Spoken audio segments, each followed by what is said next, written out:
Now, I don't know what it was about this episode in specific, but I remembered way more about it than I realized, and I'm pretty sure it's the one I'm going to remember the most from. I can remember so much of like Good Luck Charlie, Wizard, Sunny with a Chance, even so much more from like Ant Farm, but barely anything from this show past this one episode. Okay, well, aside from, I know there's an episode, I believe it's in season 2, when for whatever reason, I can't remember why, but I do remember Cece would end up with green highlights in her hair, and there's the scene where she's horrified by it. I just remember, it's red, it's green, it's red, it's green, it's horrible. It was Tinka. She's out there on the fire escape.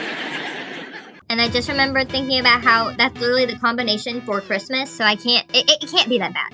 I look like Christmas threw up on my head. Oh, and there's a scene when the girls run through the subway tunnels in prom dresses. Okay, I'm realizing I remember a lot of specific Rocky and Cece shenanigans scenes, but just without the context of why any of it happened.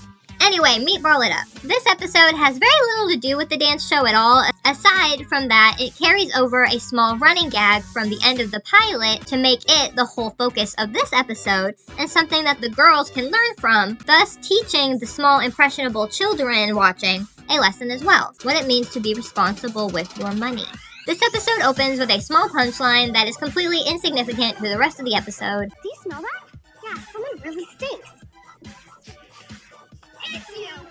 No, it's you!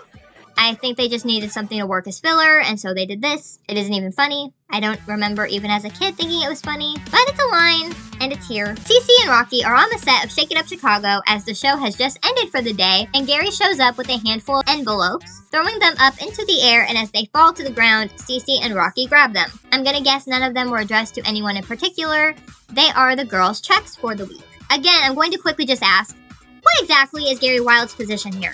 I don't get it. And also, this is already different from how we saw them receiving their pay from the last episode, as they, I guess, got them in the mail at home, whereas here, they just get them in person on the set. Cece again recounts that they get paid to be on the show, acting surprised like she didn't already know this, and Rocky says this. We get to be on TV and they pay us. Now if they just pay us to go to school. Which is weird again, because later she would be the one of the two that would actually love going to school. And I think at one point there was an episode where she even wants to be a teacher. The girls ask Gunther and Tinka what those two are going to do with their money, and the two happily tell them about just how selfish they are going to be with their money. And while this is just a small little line to include the two in this episode, what are you guys gonna do with your money? What we always do, buy golden shoes and fancy pants. It's called investing in yourself. aside from a small B plot that I mostly hate, so aside from one line, I'm skipping it entirely. We were hired to sit on your baby. I don't know why I remembered this, and I've quoted it out of context for like 14 or so years. I didn't even remember where it came from, but just that every once in a while, when I have no other thoughts and just the most random parts of my conscious memory arrive into my head, like the orbs from Inside Out. While this interaction between Cece and Rocky and Gunther and Tinka is played as nothing more than just a small gag, I do think, whether intentionally or not, mentally for the girls, it will actually nicely transition into what would end up being the rest of the episode's main storyline. In comes a dance crew that the show tells us is guest starring on Shake It Up Chicago from Shake It Up Pittsburgh. Cece shows what I think is her first example of not being too bright, and would you count this as being a bit racist? Do they have Shake It Up in your land? Yeah, our land is Pittsburgh. Aloha. I don't know. So I am going to go ahead and count the other four as our silent extras 19 through 22. Apparently, these guys are just a little bit over half of the real-life dance crew, Quest Crew. And they actually won the show of America's Best Dance Crew twice, both seasons 3 and 8. And each of these guys at least appeared on So You Think You Can Dance. And a former member of their group is actually Dietrich from here on YouTube, so that's really cool. I love when they get actual dancers on the show. Should Marco count as a silent extra? Rocky and Cece tell the crew that their performance was mid. After the theme song plays, Rocky comes over to Cece's apartment with a fan of cash. Cece keeps her money in a pink teddy bear that she named Elvis, that she rips the head off as the two dance in a rainstorm of their cash, rolling around on the floor. Uh-oh. I see clouds rolling in. And that means it's time for rain! Even Georgia comes in to roll in it while Flynn freaks out and tells her how she's being irresponsible. Heck, I don't know what Flynn's talking about. I'd still do this and I'm 25. I got bills to pay, and sometimes it can be very stressful when you don't have enough money for certain things you need to get, or you do, but it's not enough to pay your bills and then even buy like a meal at McDonald's after. I still remember when I was a kid and thought like $30 was a lot because I got to go to the after-school Scholastics book fair and roll out like I'm rich. Do they even have book fairs anymore? Even if I didn't always read the books I bought, those things were the best in elementary school. So like, screw you, Flynn. I'm gonna roll around on the floor in my money. Just maybe not coins because that might hurt. You have to let your mommy go first. The only mature one in this family. Georgia tells the girls that she thinks it's time that the both of them open up their very first bank accounts. And being a cop, she recommends one she knows is least likely to get robbed. Good parent. Is that why in the very next scene, Cece and Rocky are just entering this bank all by themselves? Either way, isn't Chicago still like one of the cities of the US with the highest crime rate? I feel like the amount of times where these 14-year-old girls are just showing up wherever, whenever, without any type of supervision is concerning. Again, Flynn just went to the store by himself in the last episode. How far from their place is the store? Did he need to ride the subway? The girls approach the counter and are greeted by probably the most overexcited banker in human history. First timers? Hooray! I'm not just gonna be your banker. I'm gonna be your friend. This man and one other character we'll get to in a little bit, I think are why I found this episode to be so iconic and memorable. I never find myself randomly thinking of these characters, yet the second I see each of them on screen, I remember exactly everything about their personalities and their interaction with the girls. Phil Stutz, played by Jack Plotnick. This guy is constantly playing small little roles like this in various TV shows and movies, including quite a few more Disney Channel properties. All of these various roles, such as this, where we see actors from other shows appearing, it all becomes so much more interesting when thinking about how all these shows are connected by the multiverse prime. Thank you, Mr. Nostalgia. Also, I should have mentioned how this means that in the pilot, Matthew Scott Montgomery also now has a doppelganger, but I also just think it's funny to imagine that that character, since he had no name, actually was Matthew Scott's so random version, Matthew Bailey. And then he just happened to live in Chicago and work on Shake It Up Chicago before moving to California and starring on So Random. Maybe he aspired to be like an actor and working on Shake It Up Chicago just helped him get some more job experience, like working on a set. Or maybe he went to work on So Random and some behind the scenes, but then they realized he was like really funny and he just became the talent. But Phil tells Rocky and Cece that he wants to be friends, showers them with gifts, being little knickknacks from his desk, a pen, mouse pads, desk calendars, Here, have a mouse pad. and then he gets the girls' IDs. Hell. You know that's my name, so why do you have to laugh every time you hear it? Oh, don't be so sensitive. I don't know why, but as a kid, this was like the funniest thing in the world. And now, Cecilia. Later, we would come to see that while Phil might be showing us his fun and happy side now, but that he definitely has an unexpectedly dark side once the girls ultimately will run out of money. And even, I guess, his happy side you could argue to being kind of creepy. Elvis has left the building. Phil gives the girls each a debit card with, I'm gonna guess, $150 a piece. It said that inside the bear was $300, and that's the only statement made about how much exactly the girls have. And the last episode said that the girls only make $80 together a week. So wouldn't that mean the girls at this point have to have been on Shake It Up Chicago for like at least a month now? I think I'm not very good at math. In the next scene, we see as it's nighttime, and Deuce and Ty sit outside of the Blues and Jones shared apartment complex. The girls each carry on their arms like 6 bags apiece. They say they cleaned out everything they liked from the thrift store. And like, I go thrifting a lot.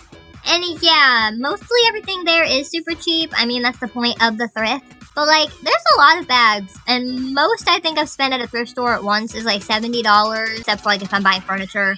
And my haul would be pretty small in comparison with like 2 to 3 bags max. And again, it's Chicago, so I'm guessing even thrifting, the prices are pretty out there, more so there, even for like 2010. Like, I know it's becoming a thing for thrift stores' prices, even having to raise because of the current economy, but like 15 years ago. So based on what happens later, I'm just gonna go ahead and guess these girls didn't even really look at price tags, and they just wiped themselves clean immediately without realizing what they were even doing. And like, didn't they also say last time they pay for their own transportation now too? Just things I don't think at all that they were even thinking about, and like I said earlier, I think mentally they might have been justifying themselves in the way that they were spending their money, because Gunther and Tinka already told them how they spend all theirs on clothing to invest in themselves. But the main difference there is that I don't think we will ever find out what Gunther and Tinka's home life is like. Like, Gunther and Tinka just give me the vibe. They come from some kind of money while they're here in the US. Like, whoever they live with makes some pretty good bank and gives them whatever they want because, like, the over-the-top way that they dress and their love of bejeweling and some other small things we'll see in the future. That's just what I'm feeling out. But I don't think that's the kind of thing these 14-year-olds would be stopping to consider. So, Rocky and Cece tell the boys about how they got their new Debit card. Debit. Debit card. Debit card. Debit card. Debit card. And immediately, this is how the guys react. That'd be really cute if you got some stuff for us. Yeah, I'm seeing a lot of bags. Which one has our name on it? They just immediately get on the girl's case about how now that they're making some extra good money, that means immediately that Cece and Rocky should have bought stuff for them too. And like, I think I get what the thought process behind this was, but I don't know. I don't think I like the way that the guys go about it here. Yes, if your friend's making money now and can afford to go out and spend on themselves like this, if they're going to, whether they should be, it would be nice of them to get you something. And yes, it would have been nice of Rocky and Cece to think of someone other than themselves. But the way that the guys immediately dismiss being happy for the girls having some money and this big step that they're taking, the way that they immediately assume that one of the bags must be stuff for themselves, and then go to call the girls selfish for not having bought things for them, I think just the way they go about it kind of makes them look like they're more the selfish and rude ones. And maybe the way Cece approached this could have also been a little kinder. That'd be really cute if you got some stuff for us. Yeah, I'm seeing a lot of bags. Which one has our name on it? Oh, that would be the one right over nowhere. What are you talking about? Why should we buy stuff for you guys? I get what the show was trying to say to the kids watching about not being selfish with your money and to be more generous to the ones you love and who love you, and later about how to be careful how you spend your money in case of emergencies. But this conversation just makes me feel a little awkward. Aside from Rocky and Ty being related, almost makes me question why these four are even friends to begin with, especially because this is the first episode really focusing on showcasing them all as a group to us, and I also just can't help but to kind of see the other side of the coin and possibly that maybe this kind of a lesson could have a negative side effect for the kids. Am I the only one thinking that something like this might give kids the idea that if they are the friend without the money and their friends have some, to do this same thing to their friends as Ty and Deuce are doing here? Like, what if there are two friends and one makes money before the other, but the one that makes the money is in a situation where they cannot afford to share it? I'm not calling you cheap, selfish jerks. You didn't call us that. No, but I was thinking it. I don't know. This was just my thought process here. Please take it all with a grain of salt. These deeper conversations like this, I feel like could really be more closely analyzed themselves and potentially debated. And you might have your own opinions. Because the guys made them feel bad, Cece comes up with an idea as she tells Deuce and Ty that they'd ruined the surprise the girls had planned for them, of taking them to their favorite restaurant, a play on Olive Garden known as the Olive Pit. No, the armpit. Of course the olive pit. There's no other pit we'd take you to. Even though this was so obviously just thrown together to try to make themselves look good, Ty and Deuce immediately buy it and apologize for being rude. And now we get this beautifully annoying line throughout the rest of the episode. We're the most generous girls you know. It's Cece and Rocky. The most generous and thoughtful girls we know. Yeah, it's on Cece and my sister. The most generous girls we know. And so, for the very next scene, we skip to the next Saturday, which, considering in the pilot, Rocky needed to be on set for her first day dancing on the show on Saturday morning. And then this episode starts with Rocky and Cece on the set, and then later at home in the middle of the day, before I'm guessing going to make bank accounts the next morning. But the next morning would need to be a Sunday, and banks are typically closed on Sundays. And considering we are shown that whatever morning they went to the bank, they went to the mall and spent the rest of the day at the thrift store, as when the girls see Deuce and Ty, it's already nighttime again. I'm gonna guess that day was another Saturday, because we will see again in a couple episodes that the girls are supposed to still be in school, unless we're skipping months without warning. So I'm gonna just guess this episode is being spread out over like 3 weeks. Except then, why are these guys still here and just now performing on the show? Or maybe just the Disney Channel writers didn't care enough to pay that much attention to these kind of little details. Either way, it's Saturday morning, and dang, the Olive Pit must really open early for the girls to be able to get in, have their meals, be all done, and out so that they can get onto the set at 9 a.m. And wait a minute, Cece was watching the show before school in the last episode, so unless she was watching reruns, which, do they even do reruns when the show airs live? What time do they go to school?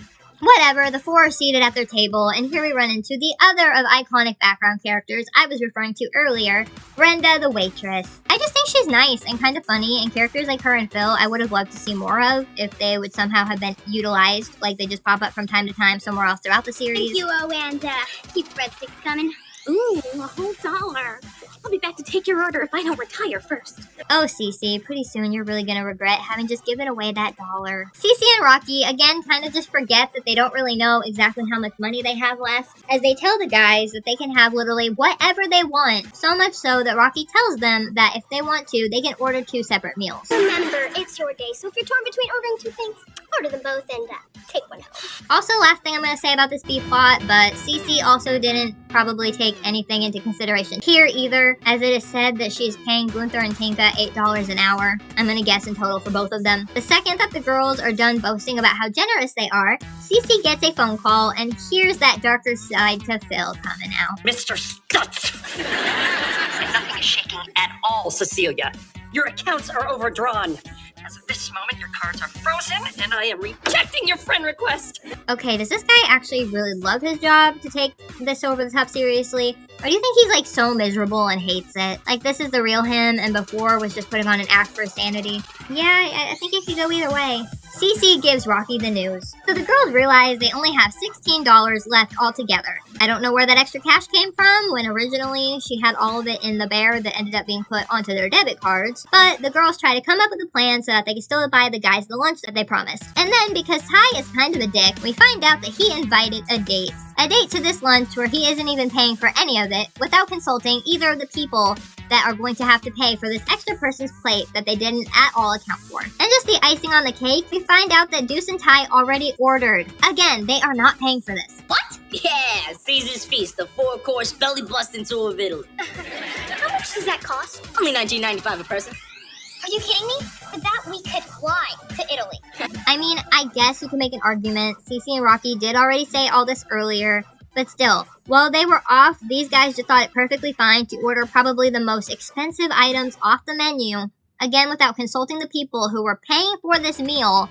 And also again, Rocky and Cece also didn't know that this extra person they're going to have to pay for was coming when they made those comments. Do you see my problem? So many of these characters are just extremely selfish and unlikable. Also, let's round up to $20 a person for these meals.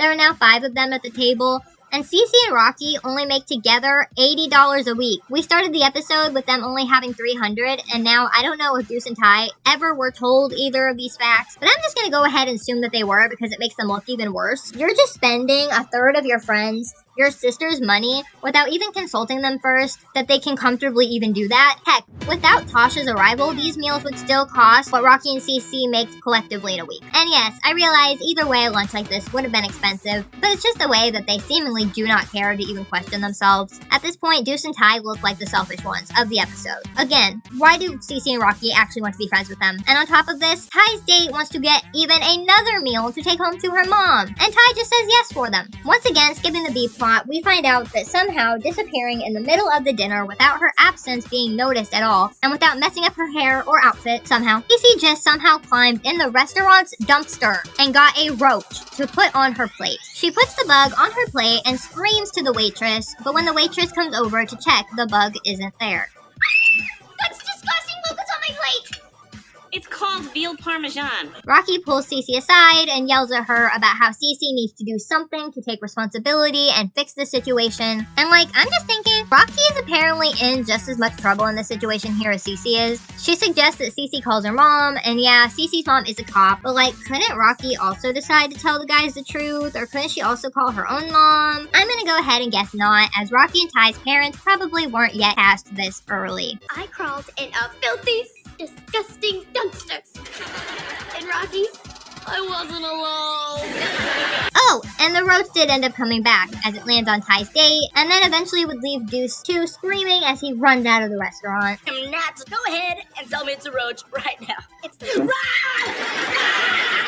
So like now, couldn't that constitute the girls getting their meals for free? Anyway, Cece and Rocky still sitting at the table and struggling to come up with a new plan over here as the waitress talks to the family sitting at a nearby table. Tell me about the big fat heart attack. Oh, it's a special promotion we're having this month. It's a 10-pound meatball on a big plate of spaghetti. But you finish the whole plate in an hour, your entire table's meals are free. Cece immediately speaks up and orders the meal for Rocky. Rocky here states she's a vegetarian, and I don't know if she means that or if she's just saying it, but if she actually is, and I have a feeling we will later find that out to be true, this just makes her brother look even worse because I highly doubt he remembered to order her plate as vegetarian if he even could have at all. Okay, to be honest, I actually kind of find this part kind of funny. Looking at, haven't you ever seen a 13-year-old girl having a heart attack? Do you think if this was a thing in real life that the restaurant would have to have like an age or weight minimum to order it for like health reasons? No sauce? How do they even cook that thing? Also, I'm going to count these guys as silent extras 23 and 24 heart attack meatball helpers. And then the majority of the rest of this episode is just a montage of Cece and Rocky struggling to finish this large meatball.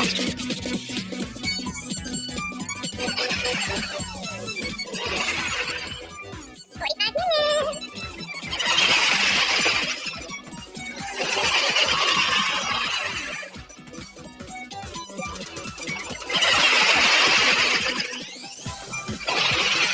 Silent extra number 25, meat in his hoodie. Rocky and Cece almost Lady and the Tramp. I ship it. The guys come back after what has to at least been half an hour. I guess Ty and his girlfriend were just arguing the whole time, though I have no idea what Deuce must have been doing. Rocky and Cece decide to finally tell them the truth after recounting the mistake they made to get them to this point. They apologize to their friends. We messed up because we spent all our money on ourselves. We can't afford this lunch. Our debit cards are dead. Rocky tells them that her and Cece just wanted to impress them, and Ty responds like this. We already know you. It's too late to impress us.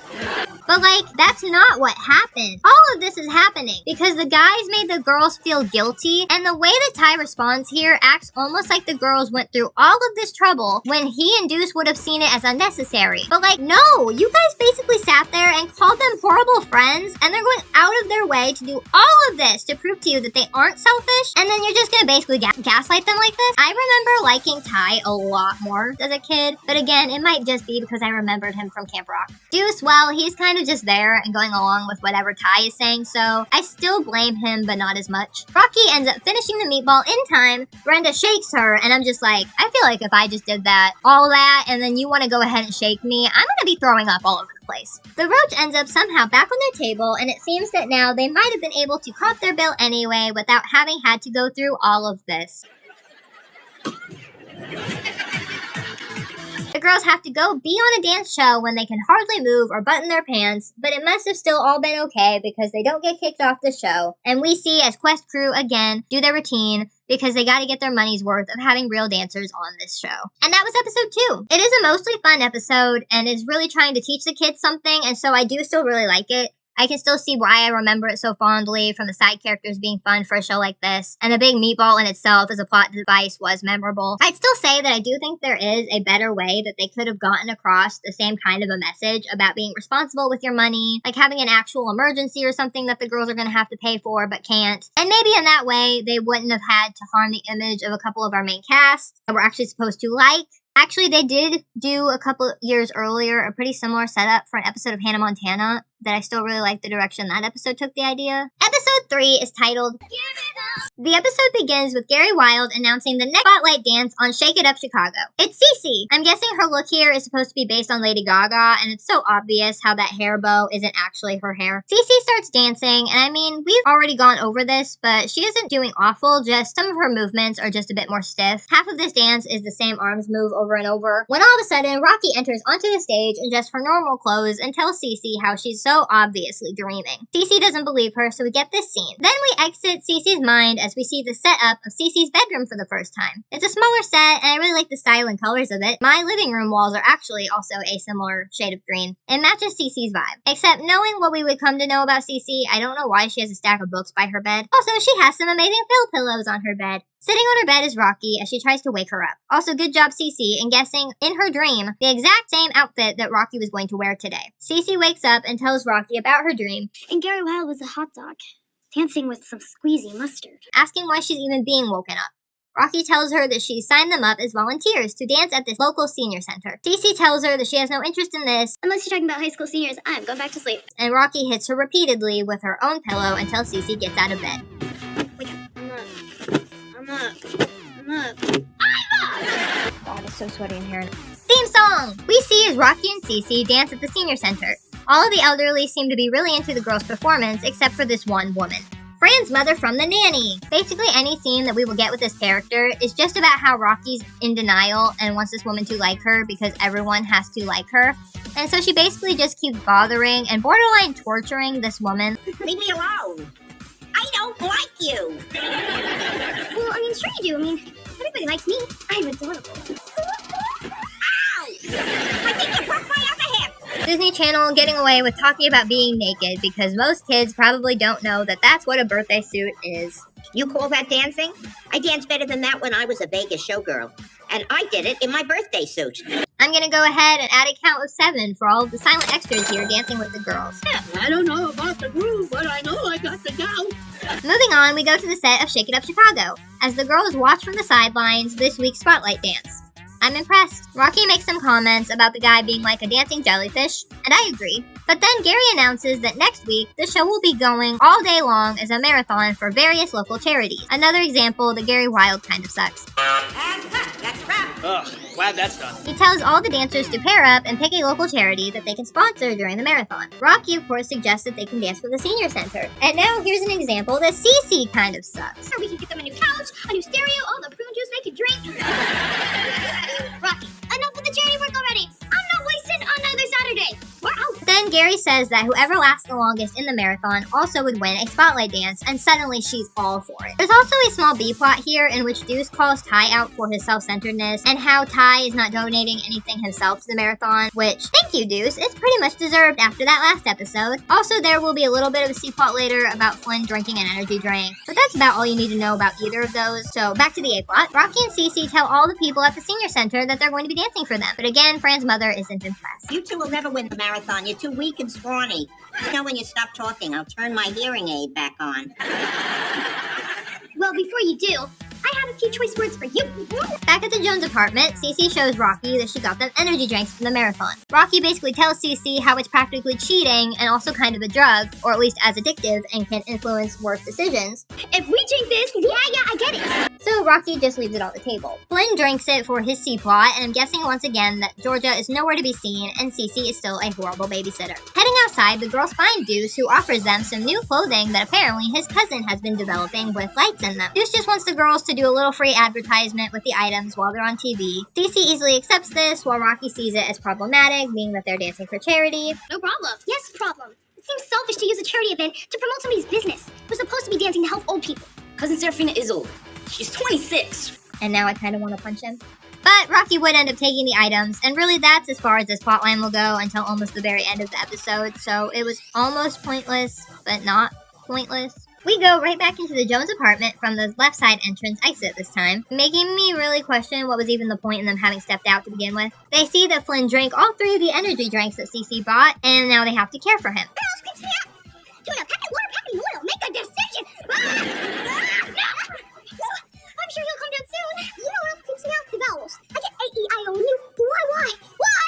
So apparently, Georgia's sometimes gone all through the night as well, as Cece and Rocky don't get to Cece's bedroom to get to sleep until 8 a.m. Having gotten no sleep at all, the girls fall asleep in the process of doing their makeup on set. Deuce shows up because I guess there's just nothing prohibiting anyone from coming in off the streets. Hades, you looking? I was gonna say good now. Gonna go with yuck. I'm guessing he's just there because the girls are supposed to be promoting his cousin's clothes. The girls barely fix their makeup, look at the smudges under Rocky's eyes. And I like here how, as Gary clarifies the rules, he specifically states you have to keep moving on the dance floor.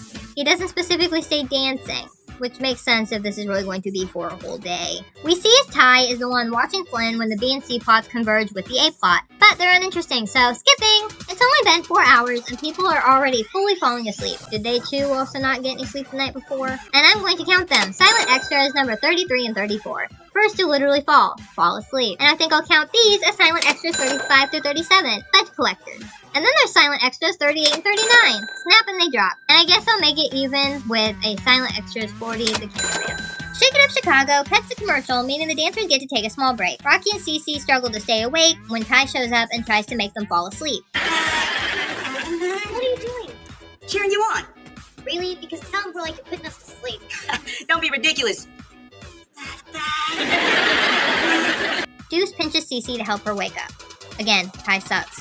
Gary does a call to the senior center, and of course the one who answers it is Fran's mom, typical. She's just as insulting to the pair on the air. Tell the little one she's dancing like she has a load in her pants.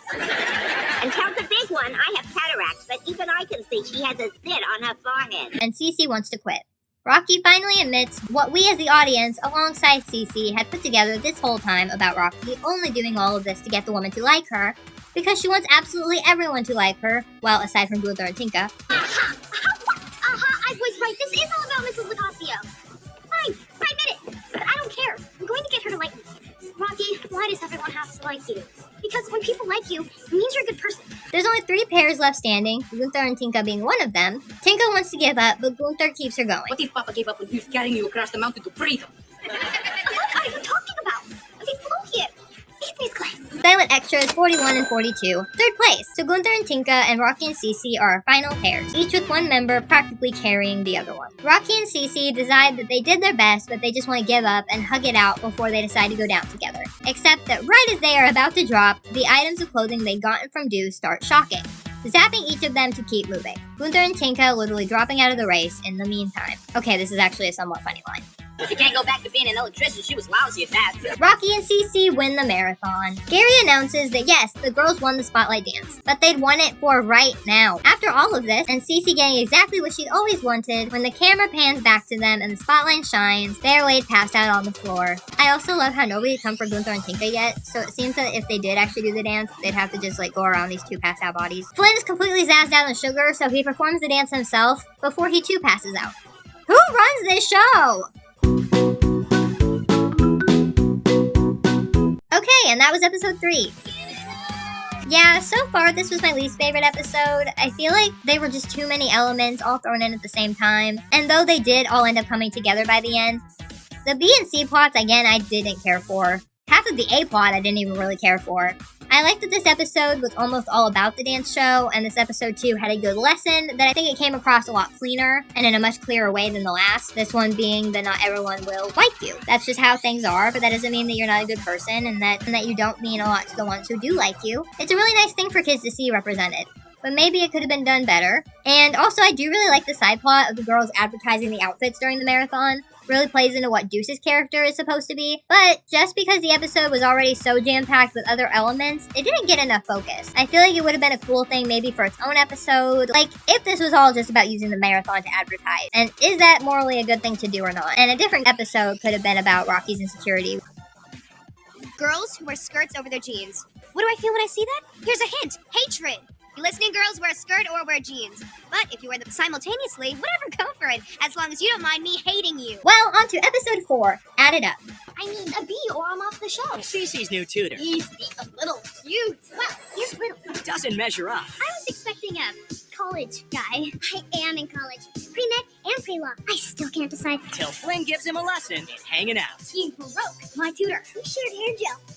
He's mine now. An all-new Shake It Up, part of a night of premieres. Next Sunday at 8:30, 7:30 Central on Disney Channel. And this one I'd say is pretty iconic for when anybody does actually talk about this show. I don't know if that's in such a good way. I feel like it's only remembered for the ending, which makes sense, but it also has been memed to all heck. And this is the story of the time I found out I have dyslexia. I remember when I started 1st grade. Right away, it was awful because I couldn't read as well as the other kids. My brain mixed up letters like B and D and M and W. Dyslexia is different for everyone who has it. For me, it just makes it harder to read or write. I started working really hard on how to read better. My family helped me by making me read everything, from menus to cereal boxes to road signs. Today, I read a year above my grade level, and I learned to face problems, not run away from them. Dyslexia makes things hard for me, but not impossible. You just watched a TTI on Disney Channel. We start the episode where else other than, of course, Shake It Up Chicago. Cece and Rocky are performing. I'm realizing I forgot to count him a couple episodes earlier, so silent extra number 43 is Marco. A silent extra that actually gets a name drop. Also, I might have counted at least one of them before, but I don't remember, so silent extras 44 through 46. Cece and Rocky touch dancers. When the show ends, we get a Georgia appearance. Silent extra number 47, guy that took Matthew Scott Montgomery's job. Gary Wilde tries to be Cece's new daddy. Officer, Gary Wilde, and may I say, you have the right to remain foxy. Oh, he doesn't realize that she's Cece's mom. Gary, my taser is fully charged, and I am not afraid to use it. Right back at you.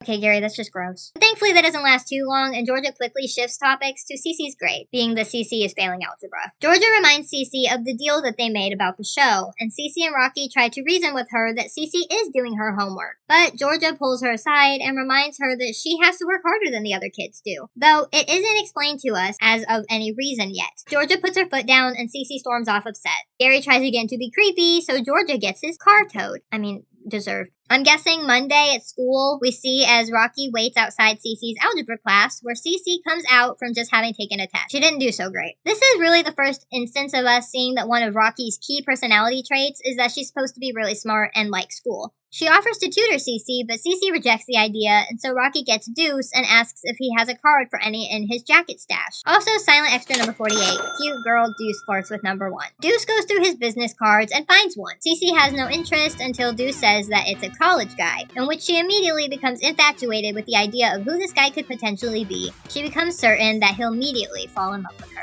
Enter in Henry Dillon. He's a 10-year-old college student, so a la Young Sheldon before Young Sheldon, and he'd go on to be a pretty reoccurring character, making a few more appearances throughout the rest of the first 2 seasons. And I don't know why, but I just remembered thinking that in this first episode, he would have a crush on Cece while tutoring her, but that isn't at all the case. Though we'd meet him through Cece, we later continued to see him through Flynn, which actually, now that I think about it, this is actually one example of an episode in which Flynn actually plays a pretty important role instead of just being a throwaway joke. Cece becomes disappointed by her new tutor, and it doesn't help that immediately Henry throws Rocky out so that she wouldn't be of any distraction to Cece's learning. The phone rings, and when Cece goes to answer it, Henry trips her and changes her phone's password to the answer to an algebra problem. Cece is so obviously struggling with understanding how to do the work, and admits that she doesn't understand why we even have to learn algebra. Same girl. Same. Also, this is the episode that really starts taking Cece into the direction of not just being witty and charming with how she isn't the smartest, but starting to make the transition into how she just really is, well, stupid. It hasn't yet gotten to like London Tipton, Drake Parker, Cat Valentine, Paisley from Ant Farm level yet of like her being so stupid that it's actually unhealthy and would be harmful to herself and others. But it'll keep progressing until it doesn't. Again, we'll get there when we get there. Henry asks Cece to show him how to dance. Now, they don't exactly show us how Henry is able to use this to their advantage throughout the rest of his time teaching her, but whatever it is they're doing has to be working. As later Cece will tell Rocky how her teacher thought she was doing so good, she even questioned Cece if she was cheating or not. The next scene in which we will see Henry, I'm gonna go ahead and guess is the next day. Cece isn't home yet, and I'm guessing Georgia isn't either, as Flynn is the one who opens the door for him. Basically, all that happens here is that Flynn gets Henry to play his video game with him, and starts teaching Henry what he thinks it's like to be a real kid. Which in theory is nice, and it does lead to some nicer moments between them later, I guess. But for the purpose of this episode, Flynn breaks him. Cece and Rocky come home to see Henry not wearing his glasses. His hair is all gelled up like Flynn's, and he's basically just a Flynn 2.0. I don't know why I remembered this as being that Henry had feelings for Cece and wanted to look more like a teenager in order to get her to like him. Cece has a pretty warranted freak out considering everything that's on the line here. When Rocky tries again to offer to help tutor Cece, Henry drops the bombshell. Great, just great. I'm going to bail and be off the show. Wait. I can help you. Yeah, good luck with that. I may not be a freaky boy genius, but I am in honors math. I can teach her. I doubt you know how to teach. Dyslexics. Who's dyslexic? Cece? How'd you know that? Because my brother's dyslexic, and I tutor him. That's how I know how to teach you. Cece? Stop staring at me. Cece, wait! Now, I actually do really love this little detail here of how Flynn stops everything to look at his sister like he's actually supportive and upset for her in the moment, and then looking back at Henry like he knows it's too late to do anything about it, but acknowledging that Henry messed up by outing this information. Rocky just stares at Cece in shock and disappointment that Cece had never told her any of this before, and then for the second time in the first 4 episodes, we have a moment of Cece running out with a concerned Rocky right on her tail. This time, because a different plot point we'll get to later is currently using the subway station, Cece just sits on the steps to their apartment complex. Now, the conversation here is a little bit different, but not enough that changes it all that much from the same one they had in the pilot. They were both about Cece feeling embarrassed. You alright? No, Rocky. I'm not alright. I froze up there. What is going on? How come you never told me you had dyslexia? I was too embarrassed. And the way she was being stared at, Rocky following it up with saying how she knows every embarrassing element of Cece's life, and she's still always been there for her. That was the most embarrassing day of my life. I walk around thinking I'm so cool, but in real life, I'm a loser. That's ridiculous. I can't remember one time where you ever acted like a loser. Really?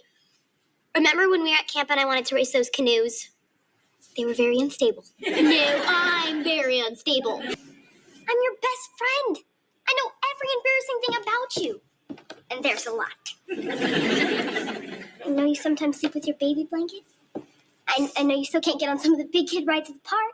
And that despite Cece's faults, Cece will always find these new ways to inspire Rocky. You know what that dyslexia says about you? That you're twice as tough as I thought you were. Yeah. Cece Jones is not a loser. Cece Jones is a girl who has the guts to try all these crazy things. And I, as your BFF, get to try them too. Both of these conversations will share all of these elements. It's kind of like how in seasons 3 and 4 of Wizards, most of the bigger event episodes would always end in similar conversations shared between Justin and Alex, usually about the complications of their love lives, or about what their relationship would turn into as they grow older with the upcoming Wizard competition. Yeah, I really need to see what they're going to do with this new show. But now, while both of these conversations may be similar, the biggest difference in these circumstances is, of course, Bella. The first episode with the situation she was in, she was acting during everything. And it was good acting, but still acting. And if you were watching the channel at the time and or just know anything about Bella Thorne, you would know that this time Cece being dyslexic was added into the show because in reality Bella Thorne was also dyslexic. And I think at first they would just end up including this as an element because of the direction they were taking Cece's character. But I also could imagine that Bella might have loved this being added as a way to represent herself and inspire other children with dyslexia, because that's not something we'd ever really see again with a Disney Channel show. Okay, well, they also did do an episode of Zack and Cody that included it, and it would very quickly become a banned episode. And I imagine for actual dyslexic people that episode was pretty poor representation,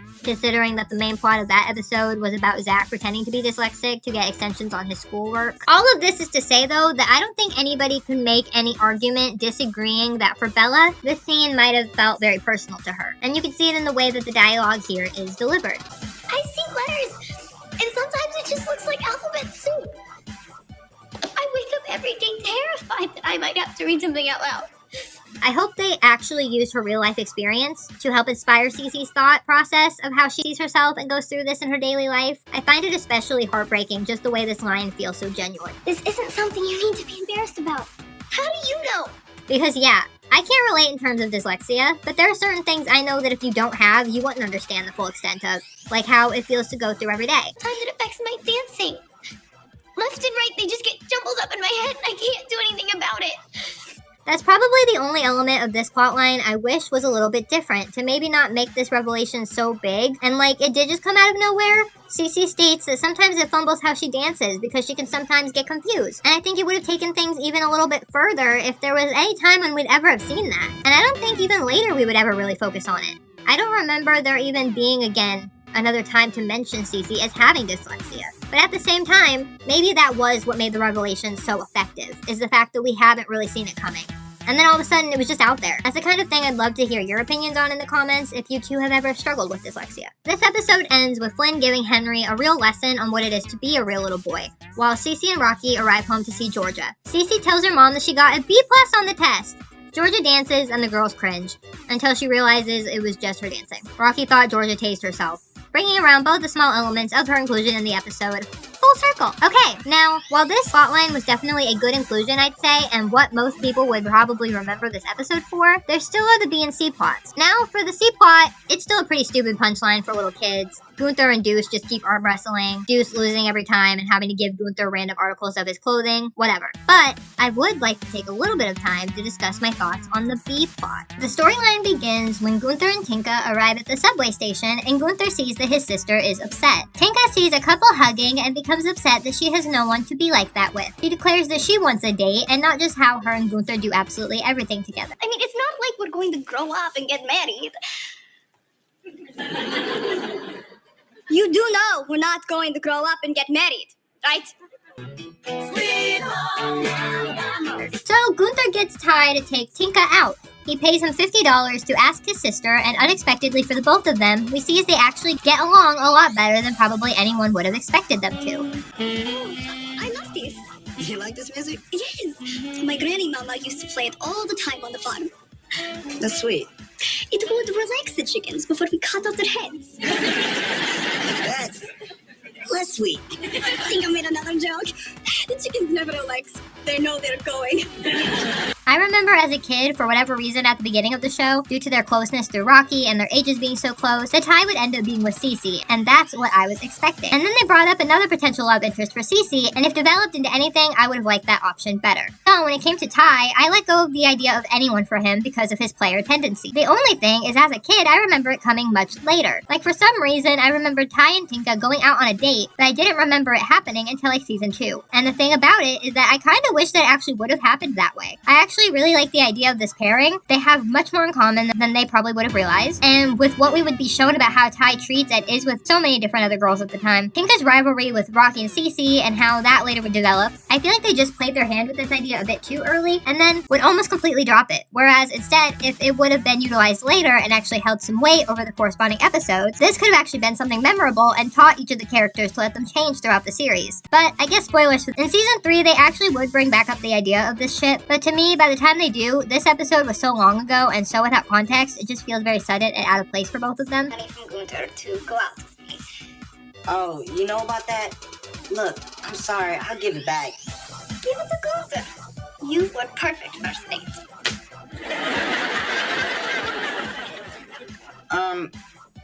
So you want to go out again? I don't know. We're so different. I am sequins, you are denim. I am gold shoes, you are high tops. Well, maybe you can think about it. I will.